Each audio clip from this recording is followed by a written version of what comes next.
নমস্কার বন্ধুরা, আজকের রেসিপিটা একটু বিশেষ। নিরামিষ হলেও এটি যে কোনো অনুষ্ঠানের খাবারের সাথে হার মানায়। আজ বানিয়ে দেখাচ্ছি পুর করা মুচমুচে পটলের দোরমা। ভিডিওতে তো পটলের চেহারাটা দেখেই বুঝতেই পারছেন কতটা সুস্বাদু হতে চলেছে। চলুন কথা না বাড়িয়ে এক নজরে দেখে নেওয়া যাক এই রাজকীয় রান্নার পুরো পদ্ধতি। পটলের দোরমার মূল আকর্ষণ হলো ভেতরের পুর, আর এই পুরের জন্য আমি এখানে ব্যবহার করেছি ছানা। তাই আমার কাছে ছানা না থাকার জন্য আমি টাটকা দুধ থেকেই ছানা বার করে নেব। তো দেখো, এখানে আগে ভালো করে দুধটাকে জাল দিয়ে নিলাম। তারপরে দুধটাকে ঠান্ডা অবস্থায়, কিছুটা ঠান্ডা হয়ে গেলে কয়েক টুকরো লেবুর রস দিয়ে দিচ্ছি। ভালো করে নাড়িয়ে নাড়িয়ে ছানাটাকে কেটে নিতে হবে। দেখো, এখানে কিন্তু দুধটা থেকে একটু ছানা ছানা কাটতে শুরু করেছে। এবার ছানাটা ভালো মতো কেটেও গেছে। এই ছানাটাকে আমরা এবার ভালো করে ছেঁকে নেব। খুব সুন্দরভাবে ছানাটা দেখো পুরোপুরি কেটে গেছে। এবার একটা ছাঁকনি ব্যবহার করছি। তোমরা যদি সুতির কাপড় থাকে তাতেও ব্যবহার করে এই ছানাটাকে ছেঁকে নিতে পারো। আমি এখানে ঠিক এরকম সাইজের একটা ছাঁকনি ব্যবহার করছি। এবার এই ছাঁকনিতে আমি ঢেলে দেব।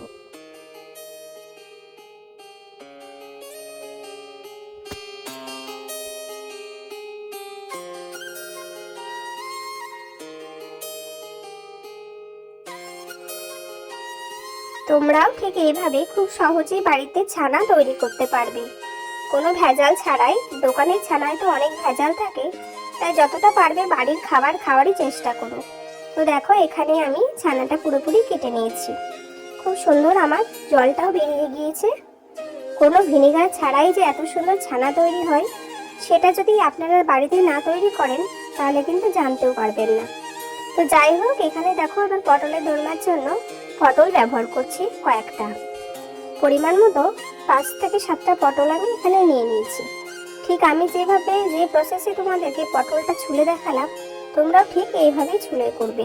তবে পটলের খোসা কিন্তু একেবারে ফেলে দেবে না। ঠিক ওপরে সবুজ ভাবটাকে এইভাবে ছাড়িয়ে নেবে। তারপরে এরকম একটা চামচের সাহায্যে ভিতর থেকে ওর বীজগুলো বের করতে হবে, ঠিক একটা খোলসের মতো। ভেতরটা একদম খোলা হয়ে যাবে, ওপর থেকে একটা মোটা স্তর থাকবে। তো দেখো কত সুন্দরভাবে আমার এখানে পুর রেডি করার জন্য পটলগুলো তৈরি হয়ে যাচ্ছে। তবে যে বীজগুলো আমি এখানে ফেলে দিচ্ছি, তাই এটা ভেবো না যে বীজগুলো আমি এখানে ফেলে দেব।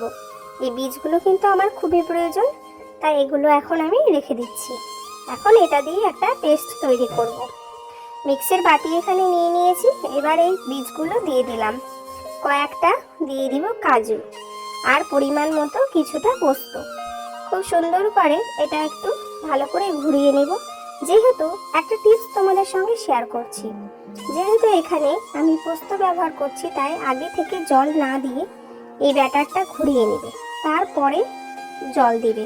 না হলে কিন্তু পোস্তর যে গোটা গোটা দানা, সেই দানাগুলো কিন্তু গোটায় থেকে যাবে, ঠিক এই রকম মিহি পেস্ট হবে না। তাই যতটা পারবে পোস্ত বা সর্ষে এই ধরনের জিনিসগুলোকে একটু আগে শুকনো ঘুরিয়ে নেওয়ার। তো যাই হোক, এখানে দেখো কড়াই বসিয়ে দিলাম। সরষের তেল দিয়ে লবণ দিয়ে পটলগুলোকে ভালো করে ভেজে নেব। একটু হালকা ভাজা হলে পটলগুলোকে তুলে নেব। পটলগুলোকে কিন্তু খুব বেশি লাল লাল করে ভাজার কোনো প্রয়োজন নেই। একটু হালকা কালার চলে আসলে পটলগুলোকে তুলে নেব। দেখো, খুব সুন্দরভাবে কিন্তু পটলগুলো আমার ভাজা হয়ে গেছে। এবার ওই তেলেই আমি দিয়ে দিব আগে থেকে রেডি করে রাখা পুর। খুব সুন্দর করে আস্তে আস্তে একটু হিটটা কমিয়ে দিয়ে কষতে হবে। দেখো, একটু জলও দিয়ে দিলাম। এবার দিয়ে দিব পরিমাণ মতো হলুদ। খুব বেশি হলুদ দিইনি, একটুখানি অল্প হলুদ দিয়ে এটা রান্না করেছি। তোমরা তোমাদের ইচ্ছা মতো কালারের জন্য হলুদটা ব্যবহার করবে। আর দিয়ে দিয়েছি আলু সেদ্ধ। দুটো আলু সেদ্ধ এখানে ম্যাশ করে দিয়ে দিলাম।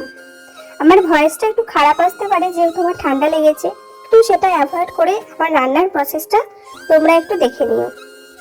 তো দেখো, এখানে আমি ছানাগুলো দিয়ে ভালো করে নাড়াচাড়া করে নামিয়ে দিয়েছি। খুব সুন্দরভাবে পুরটা কিন্তু রেডি হয়ে গেছে। তোমরা এই পুরটা একটু ঠান্ডা হলে ভরে দিও। আমি যেহেতু সময়ের অভাবে গরম গরম পুরটাই ভরতে গিয়েছি, তো যাই হোক, একটু হয়তো ছাকাও খেয়েছি, তাই তোমাদের সঙ্গে শেয়ার করছি, তাহলে তোমাদের সঙ্গে এই ভুলটা না হয়। তাই পুরটা যতটা পারবে ঠান্ডা করে তারপরে পটলের ভেতরে ভরার। খুব সুন্দরভাবে একে একে পটলের ভেতরে আমি পুরগুলো ভরে দিচ্ছি। অনেকেই কি করে, দোরমা তৈরি করার জন্য আগে পুরটাকে ভরে তেলে ভাজে পটলটা। এতে কিন্তু পটল থেকে পুর বেরিয়ে যাওয়ার সম্ভাবনা 100% থেকে যায়। তাই আমি যেই প্রসেসে তোমাদের সঙ্গে রান্নাটা শেয়ার করছি, এইভাবেই রান্নাটা করার চেষ্টা করো। দেখো, প্রত্যেকটা পুর কিন্তু ভরপুরভাবে ভরে দিয়েছি। এই পুর থেকে একটা পটল থেকেও কিন্তু পুর বেরিয়ে যাওয়ার কোনো ভয় থাকে না। আর অন্যদিকে আর একটা মশলা আমাদের রেডি করতে হবে। তার জন্য নিয়েছি টমেটো, কাঁচা লঙ্কা আর আদা। আদা খুব বেশি দেব না, জাস্ট অল্প একটু গন্ধর জন্য দিলাম। আর দিয়েছি জিরে আর ধনে।